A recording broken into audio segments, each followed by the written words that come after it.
Convidar você que está aí com a sua Bíblia a abrir a Bíblia em 1 Timóteo 4,7. Mas antes eu quero falar do tema da mensagem.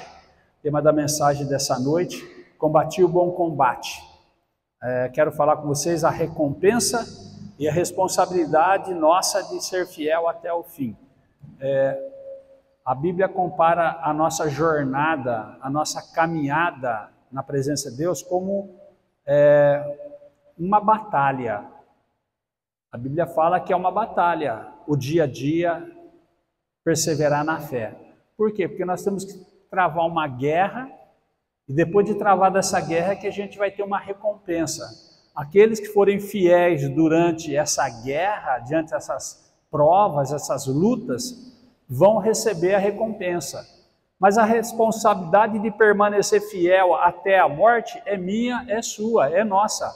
Deus dá a salvação de graça, mas nós temos a responsabilidade de ser fiel, de corresponder a Deus, né, ao convite dele, através da fé, tendo fé e acreditando até o final. Então, para isso eu quero ler um texto da Bíblia que está em segunda carta de Paulo a Timóteo, capítulo 4, verso 7. Eu quero ler, na verdade, em três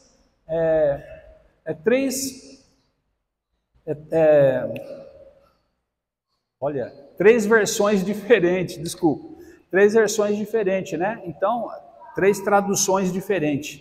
E eu quero começar lendo na Almeida Atualizada, né?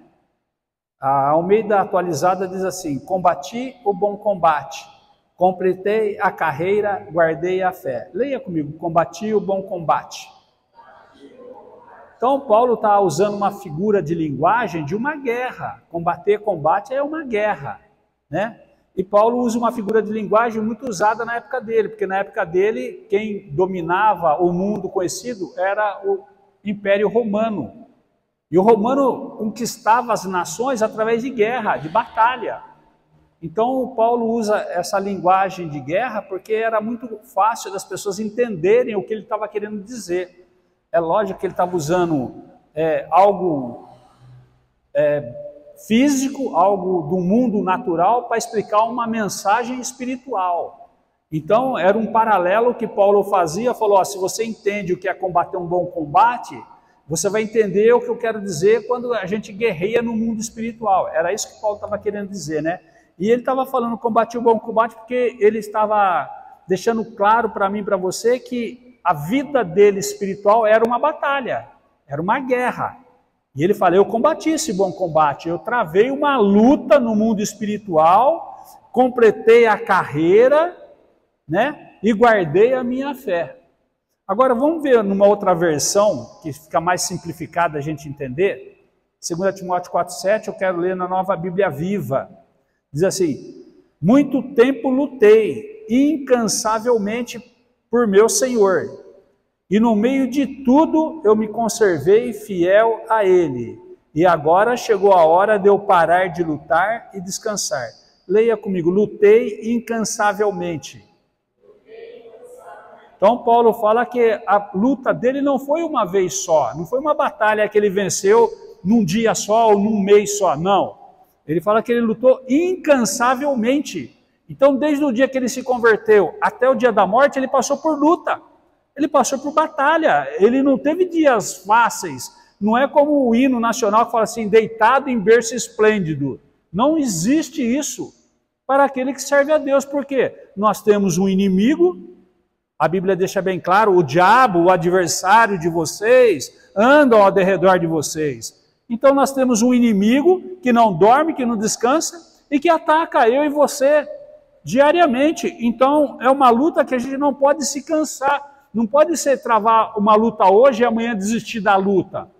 E Paulo fala assim que ele foi fiel até aquele momento. Ele falou: completei a carreira, eu estou passando o bastão para outro. E ele fala assim: no meio de tudo. O que será que Paulo queria dizer? Eu batalhei, eu lutei, travei uma luta no meio de tudo. O que você entende por tudo? Tudo, irmãos, significa: eu passei por um momento de enfermidade, fiquei fiel. Passei por um momento de desemprego, problema financeiro, fiquei fiel. Passei por problema de luta nos relacionamentos, fiquei fiel. Aí eu e você podemos acreditar, passei luta no meu casamento, fiquei fiel, passei por todas as lutas, mas eu mantive fiel em toda circunstância, em toda ocasião, o tempo todo. Porque às vezes a gente pensa que quando a gente se converte, parece que você entra numa redoma de vidro, fica como um santinho lá dentro e nada te atinge. É muito pelo contrário, irmão. O próprio Jesus deixou bem claro, no mundo vocês vão ter lutas, vocês vão ter aflições. Então a gente não tem que ficar escandalizado quando você fala, pô, estou passando uma luta, cara, e parece que é uma atrás da outra, sai de uma, entra na outra, sai da outra, entra na outra, e vence uma, aparece outra coisa, dá um problema, você resolve, vai ver, aparece outro problema. Paulo fala assim, eu lutei incansavelmente, e no meio de tudo isso, eu continuei tendo fé no Senhor. É o hino que nós acabamos de cantar, né? Não importa a circunstância, te adorarei. Não importa a circunstância, você é fiel na fé. Não vou abandonar a minha fé, não vou abandonar a minha crença no Senhor Jesus, não vou abandonar a promessa da salvação e da vida eterna. Nada vai tirar o meu foco. Eu vou permanecer firme, porque um dia eu abracei a causa de viver eternamente com Deus, eu não vou perder esse foco, nada vai me desviar o meu foco. Mas eu queria ainda ler numa terceira tradução, numa terceira versão para você, na nova tradução na linguagem de hoje. Paulo fala assim, fiz o melhor que pude na corrida, cheguei até o fim e conservei a fé. Leia comigo, fiz o melhor que pude, cheguei até o fim, conservei a fé. Então, irmãos, Paulo fala que ele fez o melhor que pôde. Ele deu tudo o que ele podia, tenho certeza que teve momentos que ele se sentiu fraco, momentos que ele se sentiu assim desanimado, mas ele falou, não vou desanimar, eu vou continuar, eu vou perseverar. E ele fala, cheguei até o fim. Porque há a possibilidade, irmãos, dessa corrida da fé, a gente desanimar, a gente abaixar a guarda, a gente falar, eu cansei, meu pai não se converte, minha mãe não se converte, meu filho não se converte, meu marido não se converte, minha mulher não se converte, estou cansado, já estou orando para minha casa faz tempo, parece que nada muda, já cansei, eu tenho orado pela minha vida financeira, parece que nada dá certo, minha vida profissional não dá certo, a minha saúde, eu não consigo ver a cura para a minha enfermidade, e aí a pessoa começa a olhar para os problemas e começa a desanimar na fé, e isso pode provocar você desanimar de chegar ao fim. A gente sabe que numa corrida, algumas pessoas desistem, todas que largam junto, todas correm, saem juntos, mas nem todo mundo chega no final da corrida. Agora Paulo fala assim que ele chegou até o fim, ele foi fiel até o fim, e agora ele fala assim, conservei a fé, não neguei Deus. Sabe, irmãos, tem pecado que é imperdoável, presta atenção, tem pecado que é imperdoável, não tem perdão. Um dos pecados que não tem perdão é o pecado contra o Espírito Santo.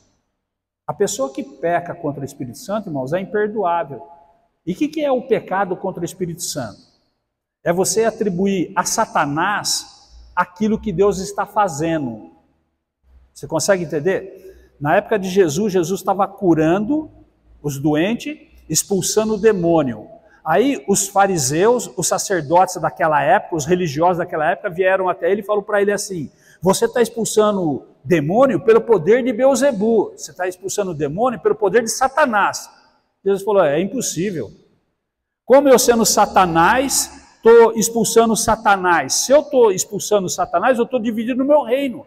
E aí Jesus fala, uma casa dividida contra si mesmo não vai resistir. Um reino dividido contra si mesmo não vai resistir. Aí ele dá a explicação. Agora, se eu estou expulsando o demônio pelo poder de Deus, vocês estão blasfemando contra o Espírito Santo que está agindo através de mim. Você está atribuindo ao demônio uma obra que é Deus que está fazendo. E ele falou, a partir de hoje vou pregar para vocês por parábolas, porque vocês vão ouvir e não vão entender. É o pecado contra o Espírito Santo. Muitas pessoas blasfemam de Deus, aí quando eles ouvem a palavra, eles ficam surdos, eles não entendem, ficam cegos quanto às coisas espirituais. Por quê? Porque blasfemaram de Deus, falaram contra Deus, falaram contra uma obra que era de Deus atribuída a Satanás. O segundo pecado que é imperdoável, irmãos, é a apostasia, O que é apostasia? Você negar a sua fé. Um dia você creu e depois de repente fala, eu não creio mais. Não, um dia eu acreditei, eu achei que Jesus era Salvador, que Jesus era Senhor, mas hoje eu duvido, eu não creio mais. Esse também é um pecado imperdoável. Uma vez você conheceu Deus, você negar Deus. Uma vez você conheceu Jesus, você se converteu, você se batizou e negou a fé. E se você negar a fé, irmãos, acabou. Acabou, não tem mais outra chance. Porque você apostatou da fé. E a Bíblia fala que no final do tempo, muitos iriam apostatar da fé. Muitos iriam negar a fé. Por quê? Por causa da luta, da tribulação. Porque às vezes a pessoa vem para a igreja, se converte, mas ela passa por luta, ela fala assim, se Deus existisse, eu não estava passando por luta. Se Deus estivesse comigo, o meu casamento não tinha sido destruído. Se Deus estivesse comigo, eu não estava enfermo. Se Deus estivesse comigo, eu não estava desempregado. Sabe? A pessoa começa a blasfemar. E fala, também não vou mais na igreja, não vou mais servir a Deus, não vou fazer mais nada. E a pessoa afasta do caminho, ela apostatou da fé. Isso é um pecado imperdoável, irmão, não tem mais perdão. Agora, o terceiro pecado que não tem perdão, irmãos, é você não perdoar. Presta atenção, irmãos, isso é muito sério. E tem muitos crentes, ou pessoas que estão dentro da igreja, que não sabem perdoar. A falta de perdão, irmãos, é um pecado imperdoável, porque Jesus disse na oração do Pai Nosso, assim também como nós perdoamos as nossas dívidas, assim também que nós perdoamos aqueles que nos ofenderam, assim nós perdoamos também aqueles que nos têm ofendido. Perdoa meus pecados, assim também como eu perdoo. Ou seja, se você não perdoa, você também não vai ter o perdão de Deus, porque a Bíblia fala assim, a mesma medida que você usar para medir aos outros, vai ser usado para medir você também. Você não perdoou, não tem perdão para você. Então a gente tem que tomar muito cuidado, porque essas coisas podem desviar a gente da fé e a gente não chegar ao final, a gente não chegar ao final da corrida e não completar e não conservar a fé até o final, não completar a corrida. Agora, Paulo fala assim que esse contexto que Paulo fala, combati o bom combate, ele estava preso na cidade de Roma, lá na Itália, né? E ele estava abandonado por todo mundo, ele estava isolado e sozinho. E ele escreve essa carta para encorajar o seu discípulo Timóteo. Olha que interessante, irmãos. Ele sozinho, encarcerado, sentenciado à morte, e ele escreve uma carta para o discípulo dele, encorajando o discípulo. Era para ser o contrário, né? O discípulo que estava fora da cadeia, no bem bom, sem a luta que Paulo estava passando, escreveu uma carta para encorajar Paulo lá na cadeia. Mas Paulo, ele escreve encorajando quem estava fora, mostrando para que quem estava fora, que ele estava em paz com Deus. Sabe, irmãos, de vez em quando você tem Deus na sua vida, você pode estar no deserto, mas você tem Deus, você sente paz. Agora tem gente que está fora do deserto e não tem Deus, passa no inferno, irmão, vive no inferno, porque não tem Deus. Agora, o que dava sustância, o que dava capacidade para Paulo sentir seguro? O relacionamento que ele tinha com Deus. Ele falou, eu tenho tanta confiança em Deus, eu tenho tanta certeza que tudo que está acontecendo na minha vida está no controle de Deus, que eu não perco a cabeça, eu não fico ansioso, eu não fico preocupado. Então Paulo, ele percebeu, ele sabia, tinha entendimento claro, a fé racional dele dava entendimento para ele que ele estava próximo da morte. Você consegue entender isso, irmão? Você saber que os teus dias estão contados? Ele tinha essa certeza. Por quê? Porque no tempo de César, a pessoa tinha um período para ficar preso. Se nesse período que ele estava preso, ele não conseguisse um habeas corpus para sair, quando desse o tempo, porque tinha que ficar preso por um tempo, se ele fosse justificado, ele saía livre. Se ele não fosse justificado, irmãos, perante a justiça, ele era condenado à morte. E Paulo sabia que ele não ia ser justificado para ser livre, por quê? Porque nessa época puseram fogo em Roma e acusaram os cristãos. Ele, como um líder cristão, era acusado de ser o mentor, ele era acusado de ter incentivado as pessoas a colocarem fogo. Então ele sabia que ele não ia ser liberto, ele tinha essa consciência. E olha só o que ele fala no verso 6, 2 Timóteo 4,6. Eu estou lendo na tradução fácil leitura, tá? Diz assim, ó, quanto a mim, já estou oferecido como um sacrifício a Deus, assim como o vinho é derramado sobre o altar. E a hora de eu partir desta vida já chegou. Leia comigo, quanto a mim, a hora de eu partir desta vida já chegou. Ele tinha essa certeza. Ele escreveu para o apóstolo: estou me despedindo de você, essa é a carta da despedida minha. Estou falando para você que eu vou morrer, sim. Eu estou sendo dado como uma oferta de sacrifício a Deus. Deus se agradou na minha morte. Eu completei a minha carreira, já cumpri a minha missão, já cumpri o meu propósito. Sei que eu vou partir, tenho certeza disso, né? Então chegou a minha hora. Eu estou passando o bastão para você. Sabe aquela corrida, tipo, é maratona que fala, que eu passo o bastão para o outro? É aquela corrida de passar o bastão, né? Paulo falou: olha, eu já corri, agora estou passando o bastão para você. Corre e pega o bastão, segura o bastão. Estou passando para você, agora é a sua vez de correr. Eu estou parando e você vai continuar a corrida. Paulo estava falando isso para Timóteo. Eu já fiz o meu chamado, já cumpri o meu ministério, estou me despedindo de você, agora é você que tem que continuar a corrida. A corrida é sua daqui para frente. Então Paulo estava anunciando que a morte dele já estava próxima. Mas Paulo, ele tinha um entendimento claro.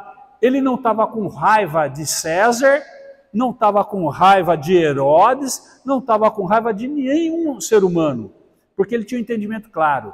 Paulo sabia que existia uma luta no mundo humano, porque naquela época de Paulo existiam os gladiadores lá em Roma, né? E os gladiadores entravam numa arena para enfrentar bicho, animais, leões, e até outros gladiadores, outros homens fortes, e somente um sobrevivia. Ele sabia que existia essa luta no mundo material, no mundo humano.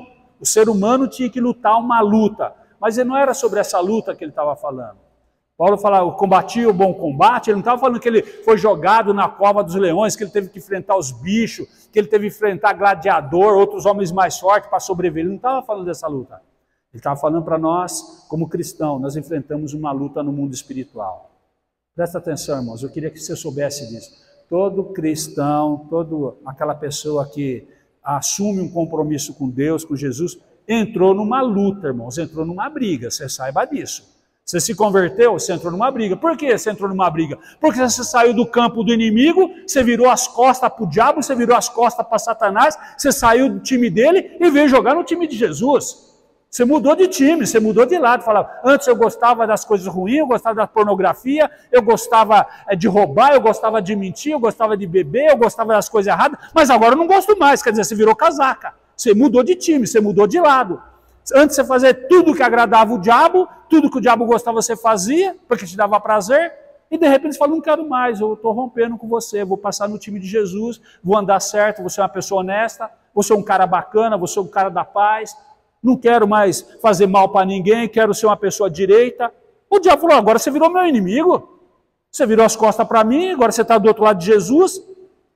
Entendeu? Você saiu das trevas, agora você só quer andar na luz, você não quer andar mais na escuridão, você não quer mais deixar eu controlar a sua vida, você não quer fazer mais o que me agrada, agora você é meu inimigo. E Jesus falou: o diabo, ele veio para matar, roubar e destruir, irmãos. Eu quero que você tenha consciência disso. E você entrou numa luta com um camarada que é cruel, que sabe, ele usa de todas as artimanhas para te derrubar, para te destruir. E Pedro, nosso irmão apóstolo, falou: o diabo, o adversário de vocês, está ao derredor, está ao lado de vocês, como um leão bramando, irmão. Imagina só, às vezes a gente depara com um cachorro na rua que avança, a gente já fica com medo. Imagina um leão, irmãos. No mundo espiritual você tem um leão que está te perseguindo, irmãos, rodando você. Há uma bobeira que você dá, ele vai te tragar, ele vai te pegar. Então, Paulo reconhecia essa luta. E olha só a forma que ele descreve para mim e para você em Efésios 6,12. Pois nós não estamos lutando contra seres humanos, mas contra as forças espirituais do mal, que vivem nas alturas, isto é, os governos, as autoridades, os poderes que dominam completamente esse mundo de escuridão. A Bíblia fala, irmão, o mundo jaz no maligno. O que quer dizer jaz no maligno? O mundo já está no controle do Satanás, o mundo está no controle do diabo. Lembra quando Adão e Eva pecaram? Eles deram autoridade para o diabo, porque Deus, quando pôs o homem na terra, Deus falou: governa a terra. governa tudo, domine sobre os animais e tudo. Quando o homem pecou e ouviu a voz de Satanás, ele deu esse domínio para Satanás. Tanto que Satanás, na tentação de Jesus, ele falou, se você se prostrar e adorar, eu te dou autoridade, porque me foi dada essa autoridade. Quem é que deu autoridade para Satanás reger o mundo? O próprio Adão e Eva, em desobediência a Deus. Então eu quero saber, que você entenda, irmão, toda vez que eu e você, nós, desobedecemos a Deus, nós damos autoridade para o diabo agir na nossa vida, controlar a nossa vida, porque nós estamos em desobediência a Deus, nós demos autoridade para o diabo. E Paulo reconhece que esse diabo, esse ser espiritual, Paulo fala assim, que nós estamos lutando contra ele. Às vezes fala assim, o meu patrão não gosta de mim, a minha mulher não gosta de mim, meu marido não gosta de mim, eu odeio essas pessoas porque essas pessoas não é contra pessoas que você tem que lutar, você tem que lutar no mundo espiritual. Paulo fala assim, nós não usamos armas desse mundo, nós usamos armas espirituais. Quando você está com um problema, irmão, você não tem que ir lá e dar soco na cara da pessoa, porque no mundo de hoje, né, as pessoas não têm Deus, quando está com bronca, quer resolver um problema, vai lá e quebra a cara, vai lá dar um tiro, dá uma facada, resolve logo na pancada, né? Paulo falou, a nossa luta não é contra seres humanos. Você está tendo problema no seu casamento, você está tendo problema na sua família, você está tendo problema com os vizinhos, você está tendo problema lá no serviço, você não tem que ir lá e quebrar a cara do sujeito. Você tem que entrar em oração e falar, Deus, está nas tuas mãos, Senhor, me livra desse mal. Essa pessoa está endemoniada, essa pessoa está com problema, essa pessoa está sendo usada pelo inimigo para me afrontar. E aí você tem que ter essa sensibilidade e entrar e buscar a ajuda de Deus. E Paulo fala assim, nós não lutamos contra seres humanos. Você não está lutando contra seu pai, contra sua mãe, contra o seu irmão, contra o seu marido, contra a sua esposa, contra o seu pastor, contra as pessoas. Não, você está lutando no mundo espiritual. Agora é lógico, o diabo vai usar pessoas para te afrontar. O diabo vai usar pessoas que têm, dá legalidade para ele, que andam errado, estão em obediência a ele para te afrontar. Então nós temos que orar por essas pessoas e colocar na mão de Deus. Por isso que a Bíblia fala que nós temos que orar pelos nossos inimigos. Orar, tem que pôr na mão de Deus e falar, Deus, essa pessoa é meu inimigo, essa pessoa quer meu mal, essa pessoa quer me destruir, essa pessoa tem ódio de mim. E às vezes você se depara com uma pessoa e fala, nossa, eu não sei porquê, mas essa pessoa parece que tem ódio de mim. Eu não fiz nada para ela, por que ela não gosta de mim? Me vê, me despreza, pisa em mim, atrapalha meu caminho, tudo que eu faço, nada está bom. Não é a pessoa, é o mundo espiritual que ela essa pessoa deu legalidade para o diabo está usando ela para infernizar você, para roubar a tua paz. É gente que não tem paz que vem roubar a paz dos outros. E como que o diabo rouba a minha paz e a tua paz? Usando pessoas que são usadas por ele para atormentar a vida da gente. Então a gente tem que orar por essas pessoas, sabendo que a luta não é contra ela, é contra o ser espiritual que está tomando posse da vida dela e usando ela contra a gente, para desfalecer a nossa fé, para ver se a gente desanima na nossa fé. Então, irmãos, diante disso a gente tomar essa atitude. Paulo fala, eu combati o bom combate. É uma luta, irmãos, pela fé e permanecer em obediência à palavra, irmãos, porque muitas vezes, durante a luta, a gente quer, como dizia o nosso ex-presidente, né? Se jogar fora das 4 linhas, eu também vou jogar fora das 4 linhas. Sabe, a gente tende a sair das 4 linhas. Por quê? Porque a pessoa está usando de artimanha, a pessoa está usando da maldade. Aí você fala assim, comigo bateu, levou. Se der, vai levar. Eu vou dar o troco. Eu vou revidar na altura. Você saiu das 4 linhas, irmão. E não é isso que Deus espera. Deus espera que você lute, presta atenção, lute a batalha dentro das 4 linhas, dentro das regras, em obediência a Deus. Porque às vezes, irmão, você está numa luta, você quer sair da regra. Eu estava sendo bom até agora, mas essa pessoa já me irritou, agora eu vou partir para o outro lado. Agora eu vou dar o troco também, agora eu também vou agir assim. Às vezes acontece isso no casamento, né? A mulher não satisfaz o marido não satisfaz a mulher, aí entra numa briga. Ele não faz nada para mim, eu também não faço nada para ele. O meu patrão não me ajuda, eu também não ajudo ele. Essa pessoa não contribui comigo, eu também não contribui comigo. Você faz o mesmo jogo. E a Bíblia fala que você não pode sair, irmãos, daí em desobediência. Não é porque o outro faz, você vai fazer. Não é porque o outro fez, você vai ter que pagar com a mesma moeda. Então, existe uma regra, que é a palavra de Deus. Nós temos que agir conforme a regra. A regra é essa, eu vou agir assim. Mas você vai ser tonto? Até quando você vai aguentar isso? Não sei, a Bíblia fala que eu tenho que ser assim. Paulo fala assim, com os fracos eu me fiz de fraco, com o tolo eu me fiz de tolo, e fiz-me de tudo para com todos, para ver se de alguma forma eu ganhasse alguns para Cristo.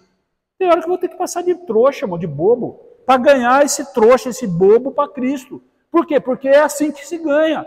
Se eu for brigar e pagar com a mesma moeda, eu nunca vou ganhar essa pessoa. Então, a Bíblia fala assim que nós, quando estamos nessa luta espiritual, nós devemos ter essa percepção.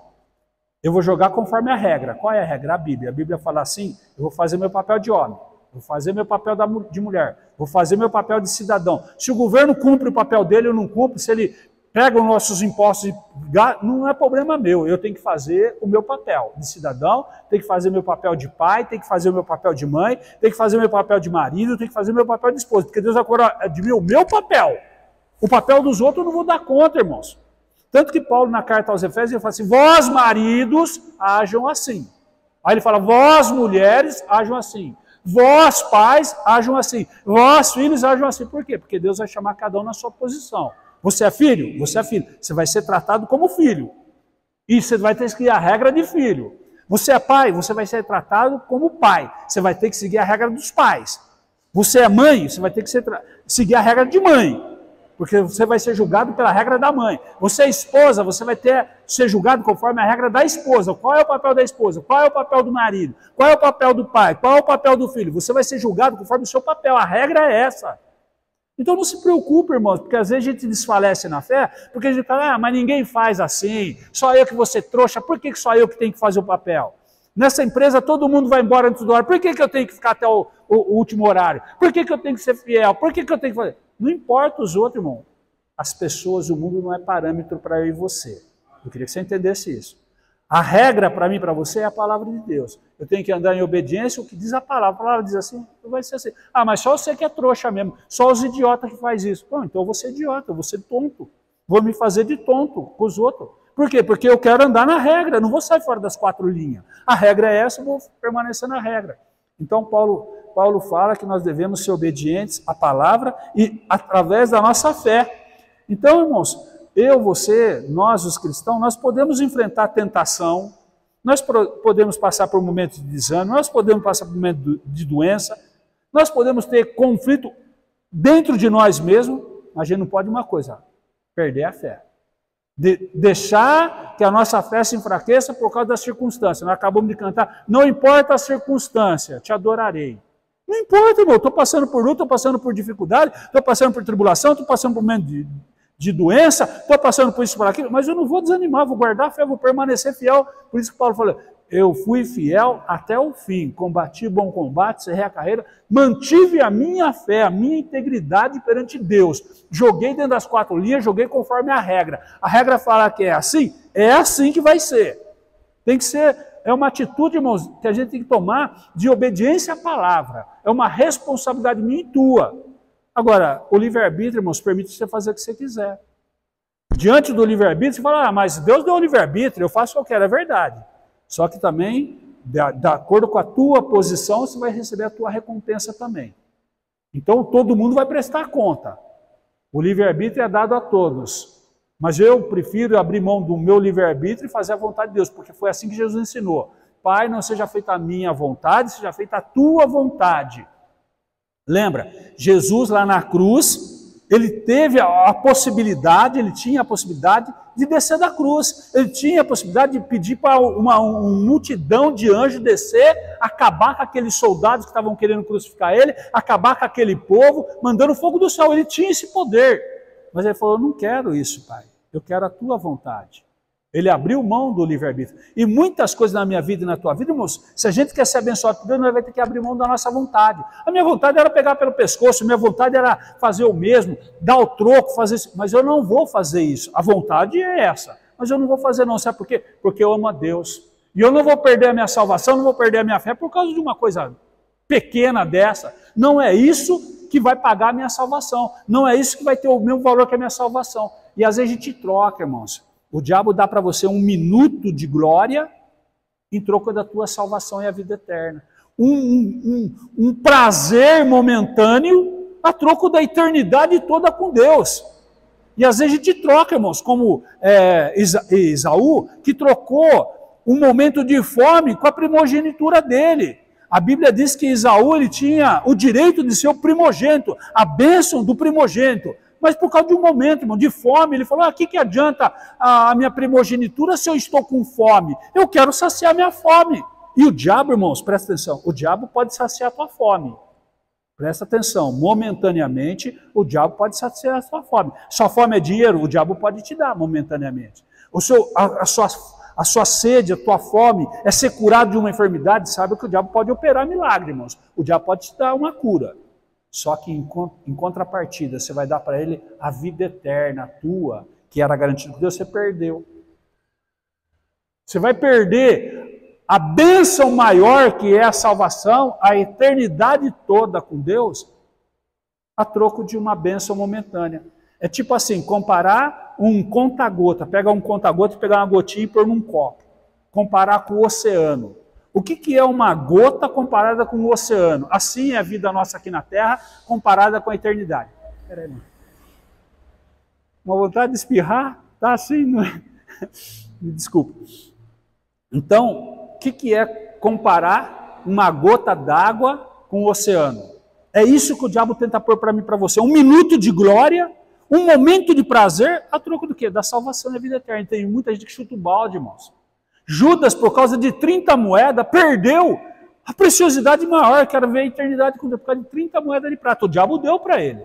Ele quis, ele era fominha, ele era ambicioso, ele era avarento, ele era materialista. E quando foi oferecer 30 moedas, ele falou, eu aceito. E tem gente aceitando, irmão. Um sexo fora do casamento, uma mentira, um roubo, uma coisa assim que foi só naquele momento, foi momentâneo. Você fala, perdi a cabeça, perdeu a salvação também. Por quê? Porque você não pensou nas consequências. Então, diante disso, irmãos, o que isso significa para mim e para você hoje? Que eu e você podemos passar por luta? Podemos passar por momentos de desânimo? Podemos enfrentar doença? Podemos. A gente só não pode perder a nossa fé e a nossa obediência a Deus. Veja o que 1 Pedro 5,9 diz para mim e para você nesse momento. Fiquem firmes, confiem no Senhor e lembre-se de que outros cristãos ao redor do mundo estão passando pelos mesmos sofrimentos. Leia comigo, lembrem-se de que outros cristãos ao redor do mundo estão passando pelos mesmos sofrimentos. Porque às vezes a gente pensa que é só com nós. Mas só eu que tenho problema, só o meu casamento, só a minha vida financeira, só eu que tenho esse problema de saúde. Não, irmão, é mentira. A Bíblia fala que no mundo inteiro, irmão, imagine quantos cristãos tem no mundo inteiro. Às vezes você pensa, mas eu tenho um filho que ninguém tem igual, eu tenho uma mulher, tenho um marido, tenho um pai, tenho uma mãe que ninguém tem igual. Irmão, no mundo inteiro, se você comparar, tem gente que tem pai e mãe melhor, casamento melhor, mas também tem gente que tem pior. Então todo mundo está sofrendo, irmão, você não é o único. Lembra? Elias, no momento de perseguição lá de Jezabel, ele fala para Deus, Deus, eu quero que o Senhor me mata, tira a minha vida, porque eu não aguento mais, é tanta luta, tanta perseguição, só sobrou eu. Deus falou, larga a mão de ser trouxa, eu sou bobo. Lá na caverna tem mais 1000 que está escondido lá e que estou mantendo com pão e água. É comum, irmãos, na hora do sofrimento, a gente achar que é só a gente que sofre, que só a gente tem problema financeiro, só a gente tem problema de saúde, só a gente tem problema, sabe, de relacionamento. Não, irmãos, no mundo inteiro todo mundo tem problema, agora cada um tem que aprender a lidar com o seu. Então não fica aquele sentimento assim, Deus não gosta de mim, porque só acontece comigo, só chove goteira, só tem goteira na minha casa, o sol é quente só para... Não, irmãos, é todo mundo. Todo mundo tem problema, todo mundo tem luta, você que tem que erguer a cabeça e falar, eu confio no Senhor. Por isso que a Bíblia começa esse texto aqui, confia no Senhor. A minha vida está na mão de Deus, Deus está no controle, Deus sabe todas as coisas. Eu vou esperar com paciência, Deus vai se inclinar para mim, Deus vai vir ao meu encontro, Deus vai me abençoar. Eu confio que Deus vai agir na hora certa. No momento certo, Deus vai agir. É que o nosso tempo não é o tempo de Deus, irmãos. A gente quer as coisas para ontem, né? A gente quer ser atendido assim, orei, agora vai ter... Não, irmãos, lembra, Abraão, ele recebeu uma promessa de Deus, ele aguardou 25 anos para a promessa se cumprir. Eu e você temos a promessa. Ó, nós cantamos, né? Eu tenho a marca da promessa, né?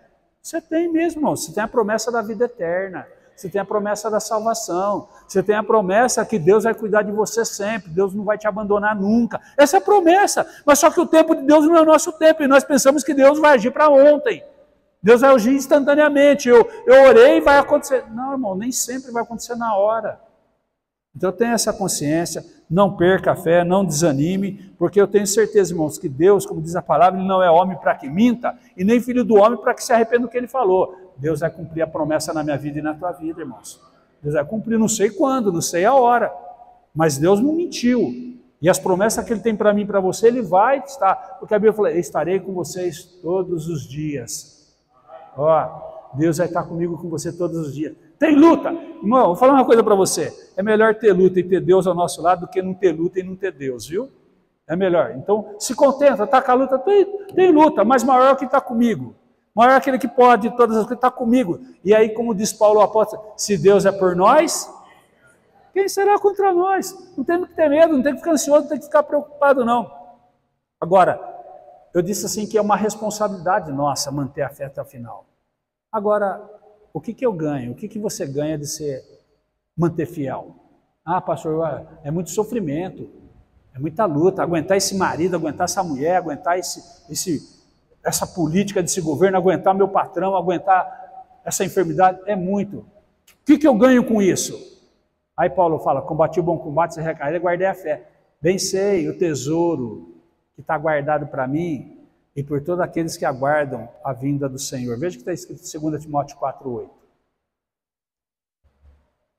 Agora, o prêmio da vitória está reservado para mim.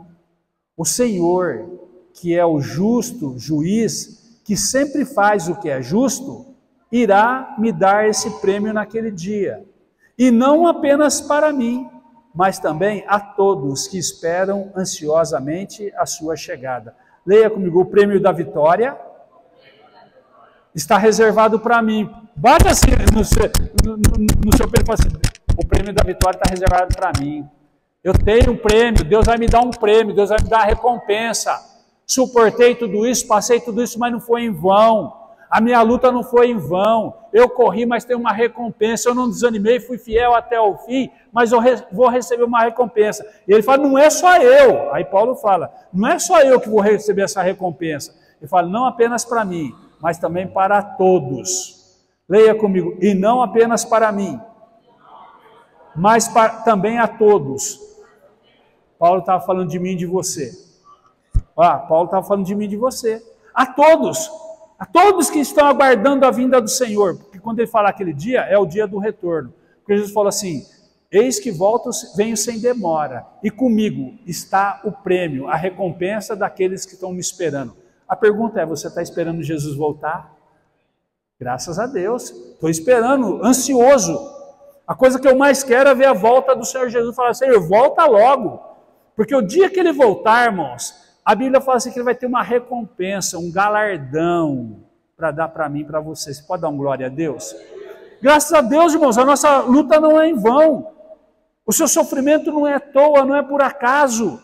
O atleta, irmãos, que corre a corrida e persevera até o fim, ele chega lá cansado, exausto, fadigado, muitas vezes sem força para mais nada. Mas ele sabe que a hora que ele passar por aquela linha no chão, cheguei, conquistei, ganhei. E o que vem? Uma coroa. Né? Ele é coroado, ele sobe num pedestal lá, hoje, né, coloca uma taça na mão dele, um troféu, coloca uma coroa na cabeça.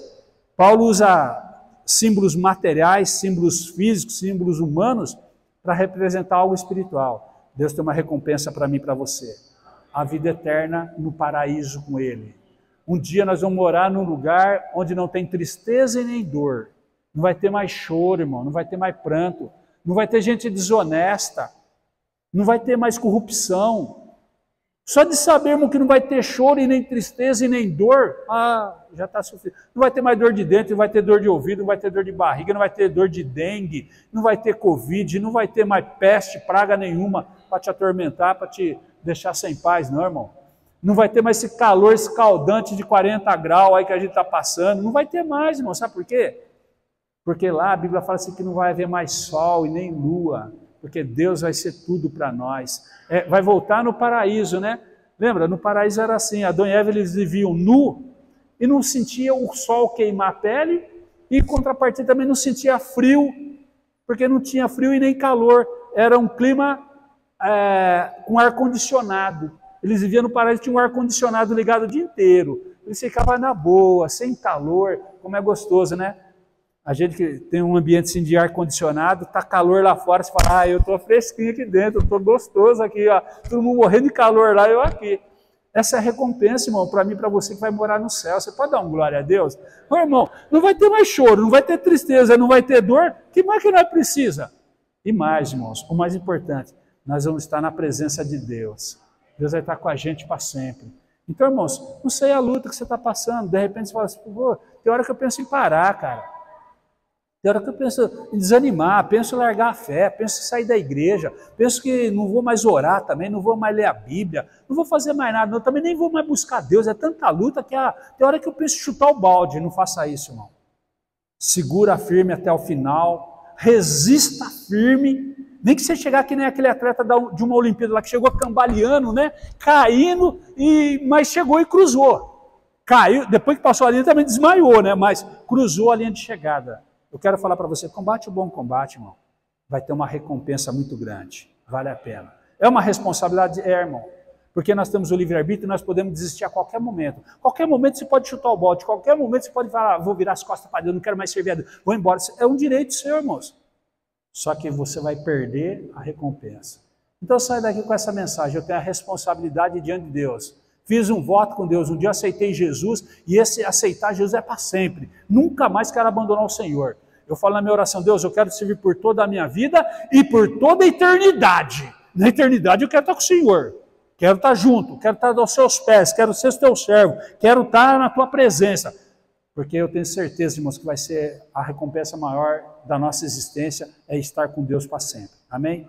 Então, eu não sei a luta que você está passando, eu queria hoje te convidar a ficar de pé e nós vamos orar. Eu queria que você apresentasse a tua luta, se